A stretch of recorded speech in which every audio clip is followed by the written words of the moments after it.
Renato Gaúcho apresenta A Força do Amor.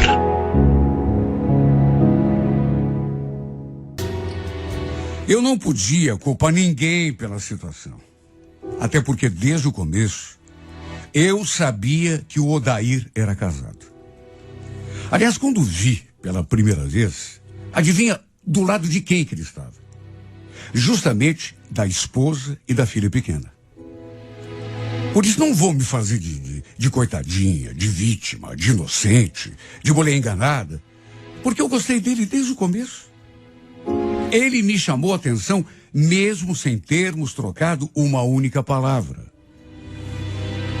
Na época eu trabalhava como doméstica na casa do dono da empresa onde o Odair trabalhava. E no final do ano, o seu Carlos organizou um almoço numa chácara que ele tinha em São José e chamou todos os funcionários para uma festa.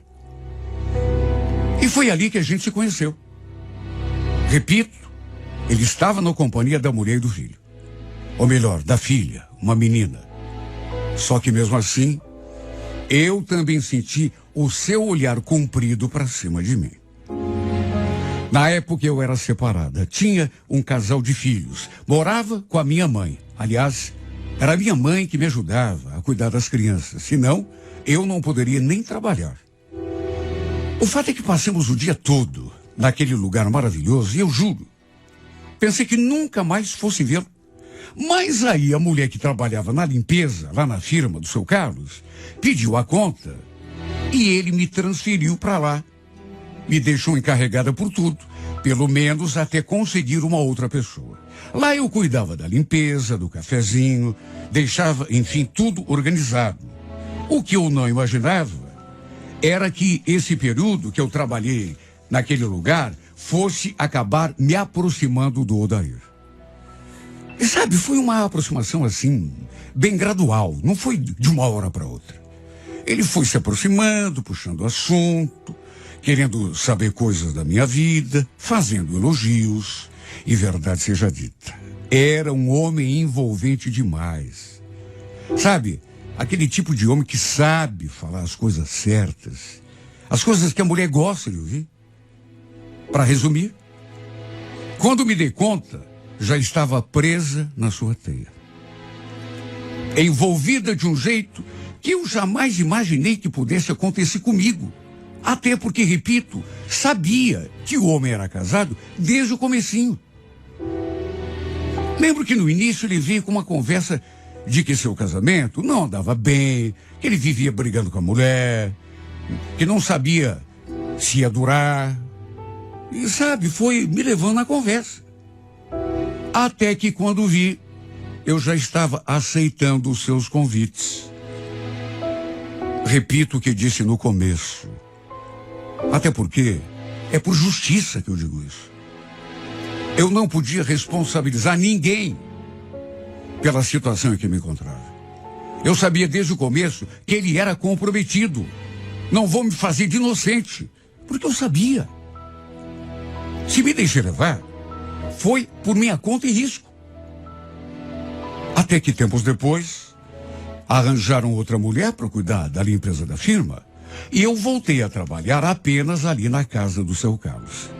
Só que mesmo assim, a gente continuou se vendo, eu e o Odair. Acho que não preciso nem dizer que naquelas alturas, eu já estava apaixonada por ele, deslumbrada por esse homem. Nunca cobrei nada dele. Até porque, sempre que conversávamos sobre a nossa situação, ele deixava bem claro que não tinha intenção de se separar da esposa. O casamento não andava bem, mas ele tinha uma filha. E tinham coisas financiadas no nome dos dois e simplesmente não poderiam se separar. Isso ficou muito claro para mim desde o primeiro instante, porque ele fez questão de esclarecer. Mais uma vez, ninguém me enganou.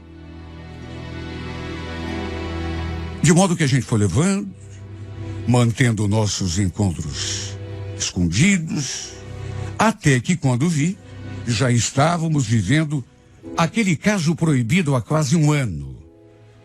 Inclusive teve outro daqueles almoços de confraternização na chácara, Quando chegou o fim do ano de novo, e dessa vez, eu tive de amargar ver os dois juntos. Olha só Deus para saber o quanto eu sofri nesse dia.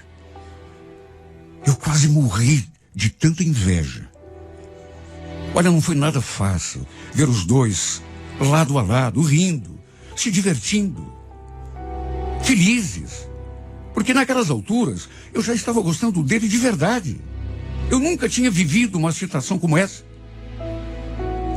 E o pior é que eles não pareciam viver tão mal um com o outro. Pelo menos ali na festa, riam juntos, inclusive, conversavam. A impressão que o casal passava era bem outra em relação àquela que ele me contava. Eles pareciam estar muito bem. A não ser que fosse só fachada. Mesmo assim, repito, nunca cobrei nada. Tinha medo de pressioná-lo e ele acabar se afastando de vez. Apaixonada do jeito que estava, eu não queria perdê-lo, mesmo que fosse tão pouco o que ele tinha para me oferecer. E desse modo fomos levando. Até que quando chegamos no mês de junho, por um descuido dele, sua esposa acabou descobrindo o nosso caso. Ele mesmo me contou. Foi mancada minha, Carmen. Você não teve culpa de nada. Eu esqueci de apagar as mensagens que você mandou. Aí a Esté pegou o meu celular e acabou vendo tudo, né? E aí já viu, né? A casa caiu. Segundo ele, tinha dado o maior rolo. Tanto que ela tinha mandado ele embora da casa. Aliás, eu até pensei que essa mulher fosse vir atrás de mim também, para acertar as contas comigo. Fiquei esperando uma ligação a qualquer momento, uma mensagem. Só que o tempo passou e nada. E segundo ele me contou, mesmo ele tendo feito de tudo, ela não o perdoou. Não o aceitou de volta. Odair ficou morando em favor na casa do irmão dele. Olha, eu nunca desejei o seu mal, nunca. Mas depois eu comecei a pensar que tinha sido até melhor assim, porque agora, sem a esposa para atrapalhar no nosso caminho, quem sabe ele me assumisse e pudéssemos ficar juntos de vez. Imagine. Já ia fazer 1 ano e meio que a gente estava junto. Inclusive conversamos sobre isso, mas infelizmente nada mudou. Eu acho que foi só depois desse acontecimento que eu percebi o quanto ele gostava da esposa. E claro, apesar de tudo o que aconteceu, ele ainda tinha esperança de se acertar com ela. Por isso, ou principalmente por isso, sei lá, ele não me assumia. Aliás, chegamos a dar um tempo no nosso romance, porque ele ele passou a me procurar menos, por incrível que pareça. Lembro dele falando, melhor esperar a poeira sentar, viu, Carmen? A situação ficou muito complicada, né? Com o tempo a gente vê como fica. O ruim de ser a outra, na vida do homem, é que a gente fica sempre à mercê. A gente não tem poder de decisão nenhum. Mesmo que não tenha sentido o que ele me propôs, já que ele falava que gostava de mim. Mesmo assim, em vez da gente se juntar, aproveitar o momento, não. Ele preferiu dar um tempo no nosso romance. Sofri muito nessa fase, quando a gente deixou inclusive de se ver.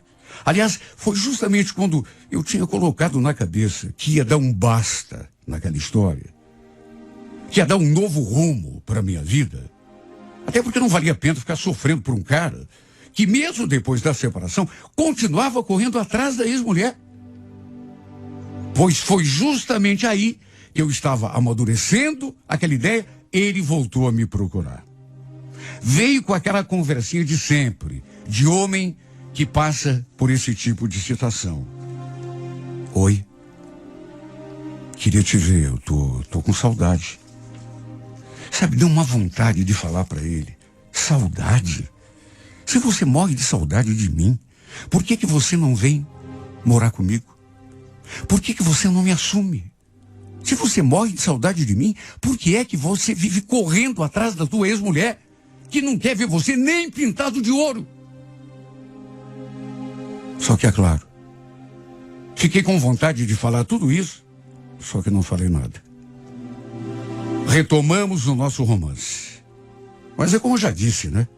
Mesmo depois da separação, ele não quis me assumir. E sempre que eu tocava no assunto, ele fazia aquela cara, sabe, de aborrecimento, dando a entender que, por enquanto, não tinha condição de ficarmos juntos de vez. E por medo de ele se afastar de mim por completo, mais uma vez, eu fui me sujeitando.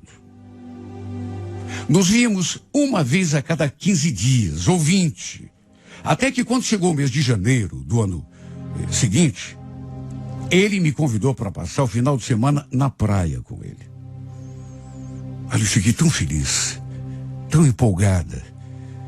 Eu sabia que ele tinha uma casa em Matinhos. Ele mesmo vivia falando que qualquer dia ia me convidar para a gente passar uns dias lá embaixo, até que aconteceu. Cheguei a pensar em convidar meus filhos para irem juntos, mas depois pensei melhor e resolvi ir sozinho. Queria curtir um final de semana bem romântico, bem gostoso, só nós dois. Eu trabalhava no sábado, mas consegui uma liberação. E na sexta-feira à noite, a gente pegou a estrada. Eu e ele e eu. Somente nós dois. Sabe quando você não acredita? Teríamos um final de semana todinho só para nós. Parecia até um sonho. Pois a gente chegou, fomos comer alguma coisa, depois eu dei uma ajeitada na casa. Olha como foi bom passar aquela noite toda abraçadinha com ele. Era a primeira vez que isso acontecia. Eu sempre tive vontade de saber como seria, né, a sensação de dormir e acordar a seu lado. Repito, parecia um sonho. Só que esse sonho acabou se tornando um pesadelo assim que o dia amanheceu. Já era dia, quando eu abri os olhos, sabe, ainda sem acreditar que tinha passado aquela noite toda ali com ele. O Odair dormia pesado ali do meu lado. Eu já ia até levantar, escovar os dentes, preparar um café, depois acordar o Odair também, até pra gente poder aproveitar bem o dia. Queria ir pra praia, tomar sol, banho de mar, queria passear um pouco, conhecer os lugares, fazia tanto tempo que eu não ia até o litoral. Queria também, sabe, fazer uma porção. Só que antes que eu botasse os pés no chão e calçasse o chinelo, dali mesmo do quarto, eu escutei aquele barulho vindo lá de fora. Parecia que tinha gente no quintal. Eu então escutei vozes. Porta de carro se fechando. Será que era algum ladrão? Eu fiquei com tanto medo. Será que estavam tentando roubar o carro do Odair? Foi o que me ocorreu naquela hora. Eu já estava prestes a acordar o Odair, só que nesse meio tempo, escutei aquele barulhinho de chave. Quando de repente a porta se abriu, as vozes ficaram mais nítidas. Era uma voz de mulher e de criança. Aliás, foi a voz da criança que chegou com mais clareza, ali nos meus ouvidos. Voz de uma menina. Será que o pai está aqui, mãe? Nisso, a mulher respondeu. Deve estar, né, Fabiano? Se eu soubesse, juro que não teria vindo. Aliás, era só que não faltava, né? Aquele traste não me falou nada que também ia descer. Dessas alturas, naturalmente que eu já estava tremendo. Aquele gelo na espinha. Até porque não tinha mais dúvida de quem era a voz daquela mulher. Com certeza era a ex-mulher e a filha do Odair. Só que tinha mais gente, porque eu ouvi mais vozes. E foi então que, de repente, bem no momento em que comecei a chacoalhar o Odair ali na cama, aquela menina apareceu na porta do quarto. Como eu já tinha visto a garotinha em 2 ocasiões, lá na festa de fim de ano da empresa, eu a reconheci na mesma hora. Era mesmo a filha do Odair. Ao me ver ali na cama, a menina regalou o olho e abriu a boca, como se estivesse vendo um fantasma, e já voltou correndo lá para a sala. Mãe, tem uma mulher ali no quarto, mãe. Não demorou muito. E a ex-esposa do Odair também deu as caras. E, naturalmente, arregalou o olho também. Naquelas alturas, o Odair já tinha despertado. E também ficou surpreso quando viu a ex-mulher ali, me fuzilando com o olhar. Ela já foi falando. O que significa isso, Odair? O que está acontecendo aqui? Meu Deus, eu tinha dormido só de lingerie. Odair só de cueca. Não estávamos nem imaginando que aquilo pudesse acontecer. Tava calor. E eles chegaram bem no momento em que tínhamos acabado de acordar. Quer dizer, o Odair nem tinha acordado ainda. Só que esse era o nosso problema menor. Depois que o Odair tentou explicar que depois da separação, cada um ficou com uma cópia da chave da casa da praia, só que nenhum avisou o outro que estaria descendo. E ela cismou de descer justamente naquele final de semana maldito que ele tinha me convidado para ir à praia.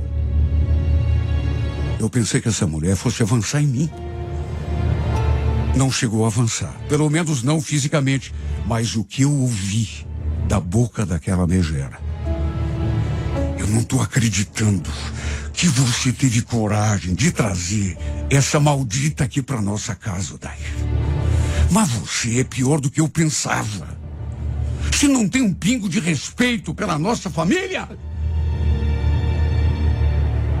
Ela falou aquilo e depois me encarou de novo. Você é sua vadia. Eu te dou 1 minuto para você levantar dessa cama, pegar tuas tralhas e tomar o teu rumo. Aliás, os dois, vocês dois, eu dou 1 minuto. Tá me ouvindo, Odair? Ela ficou revoltada. E, de certo modo, não tira a sua razão. Até porque procurei me colocar no seu lugar.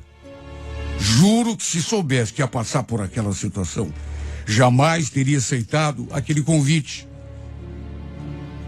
Depois que ela saiu ali do quarto, com a maior cara de tacho do mundo, ele falou: Carmen, melhor a gente ir embora, viu? Pega tuas coisas aí e vamos picar mula. Sabe o que é você sair de um lugar fugida? Como se fosse uma ladra. Eu me senti como se tivéssemos invadido um lugar e agora estávamos sendo expulsos. Se bem que, de certa forma, foi bem isso que aconteceu. Ele ainda me pediu para esperá-lo lá fora, porque queria trocar uma palavra com a ex-mulher. O que eu podia fazer se não concordar? Olha, eu me senti tão humilhada com aquela situação, mas eles estavam no direito dela de nos expulsar. Se bem que ele não fez nada, né? Não abriu a boca, nem para me defender. Quando aquela infeliz me chamou de tudo, de vadia para cima. Lá da rua, eu ainda escutei a voz alterada da mulher. E quando ele saiu, se aproximou de mim com aquela expressão de derrotado. Eu até sugeri que a gente ficasse no hotel, numa pousada, mas ele nem escutou. Na verdade, nem que ficássemos num hotel 5 estrelas, a nossa situação melhoraria, pelo menos a minha. Não tinha mais clima para a gente continuar ali na praia. Pegamos a estrada de volta para Curitiba, naquele silêncio constrangedor, e durante todo o trajeto não abrimos a boca. Olha, eu nunca tinha sentido um aperto tão grande no peito. Nem respirar direito, eu acho que respirava. Ele também devia estar se sentindo igual, né? Quem sabe até pior. Se comportava como se estivesse remoendo alguma coisa por dentro, sabe? Na verdade, se ele ainda tivesse algum fio de esperança de reconquistar a mulher, acho que depois do que ela tinha visto lá na praia, as chances seriam 0. Talvez fosse por isso que ele estava daquele jeito. Chegamos em casa, perguntei se ele queria entrar um pouco, ele só balançou a cabeça dizendo que não. Nem pediu desculpa pelo fiasco que tinha sido o nosso passeio na praia. Nos despedimos assim de um jeito bem xoxo. Um beijinho sem graça na boca.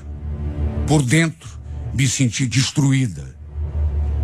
Quer dizer, por um lado, né? Porque por outro, fiquei até esperançosa de que agora, com a sua ex tendo nos visto juntos, ele tirasse a mulher da cabeça e me assumisse. Só que por outro lado, o jeito dele, a cara dele de tristeza, meio que minou a minha esperança. Sem alternativa, fiquei esperando para ver como as coisas ficariam. Minha mãe ficou me olhando com aquela cara quando me viu entrando pela porta. Que houve, Carmen? Tá com uma cara? Você não tinha descido pra praia lá com aquele teu namorado? Minha mãe não sabia de toda a história. Sabia só de uma parte. Aliás, ela jamais ficaria a meu favor se soubesse de toda a verdade sobre o meu relacionamento com o Odair. Pois acredite quem quiser, mas o Odair teve depois a capacidade de me deixar ali em casa e pegar, isso eu só fui descobrir depois, pegar a estrada de novo, de volta, para tentar convencer a ex-mulher, sei lá do quê. Olha, não sei o que se passou pela cabeça desse homem. Mas ele foi lá, voltou, deu a volta e foi para a praia de novo. Se explicar para a ex-mulher, ou então tentar se acertar com ela. E o pior é que foi ele mesmo quem me contou depois. E falou com tanta naturalidade, como se aquilo fosse a coisa mais natural do mundo. Eu me senti a última das mulheres. Olha, parecia até que ele fazia questão de me humilhar, de me botar no meu devido lugar, para eu ter consciência do meu verdadeiro papel naquela história. Ou seja, o papel de tonta, de idiota. Cheguei a perguntar: você fez isso mesmo, Odair? Eu não acredito. Você voltou pra praia? Você foi lá fazer o quê? Ué, fazer o quê? Fui conversar com a minha mulher, ué. Eu precisava explicar a situação, né? Mas como assim explicar a situação? A situação estava mais do que explicada. Até porque ela tinha pego nós dois na cama. Eu de calcinha e ele de cueca. Sabe, eu não entendo por que esse homem insiste em tentar se acertar com essa mulher, sendo que ela já tinha deixado bem claro antes que não quer mais saber dele. Não sei por que ele continua rastejando. Ai, meu Deus, eu falei essa frase agora e fiquei com vontade até de rir. Quer dizer, rir para não chorar, né? Sim, porque quem sou eu para falar alguma coisa? Eu faço o mesmo. Aliás, eu faço até pior. Eu me rastejo, eu me humilho para ter um pouco da atenção desse homem, mesmo ele me tratando como uma qualquer. Eu continuo com aquela esperança idiota. Sabe o que eu me pergunto? Juro por Deus. Por isso é que peço, ninguém que esteja escutando essa carta precisa me xingar. Às vezes eu mesmo me pergunto, quando que eu vou criar vergonha nessa minha cara? Quando que eu vou ter um pingo de amor próprio? E parar de deixar esse homem me dominar, me tratar como ele me trata. Porque eu mesma, sabe, ninguém precisa me falar isso, eu mesma tenho consciência. Isso não é mais amor, isso é doença. Para deixar esse homem pisotear em cima de mim do jeito que eu deixo, me tratar como uma qualquer.